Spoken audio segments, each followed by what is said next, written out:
It was an early spring morning in 1945. The sun was shining through the window of the hospital room where a young woman named Elizabeth sat by her husband's bedside. He was lying there unconscious, his breathing shallow and his face pale. Beside him was a note that read, "I love you, my darling. I have to go now. Forgive me." It was signed, "Your loving husband, John."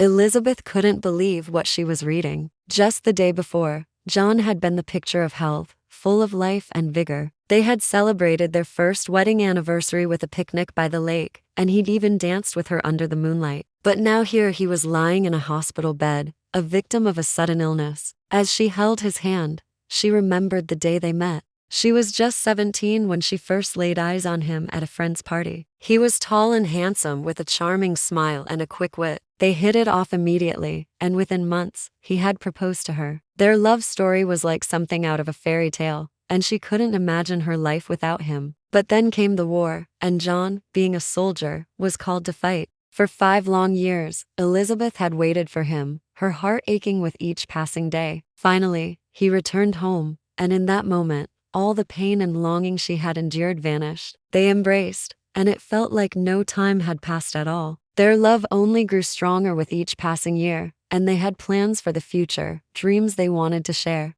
Then suddenly, this illness had struck him down, taking away her happiness and leaving her with nothing but sorrow. Elizabeth didn't want to leave his side. She stayed by his bed, talking to him, singing him songs, hoping to bring him back. But as the hours turned into days, it became clear that John was not going to wake up. On the 3rd day, the doctor approached her with a somber expression. "Mrs. Parker," he said gently, "there's nothing more I can do. Your husband is gone." Elizabeth felt as though her own heart had stopped beating. Her world had come crashing down around her. All she could do was stare at the lifeless face of her beloved husband, tears streaming down her cheeks. She stayed in that hospital room for a week, refusing to leave until they brought John's body back. When she finally emerged from the room, she was a changed person. The vibrant, cheerful Elizabeth had died along with John. In her place was a hollow shell, a mere shadow of her former self. Years went by, but Elizabeth never forgot John. She kept his memory alive by visiting his grave every day, talking to him as if he were still alive. People in town thought she was strange,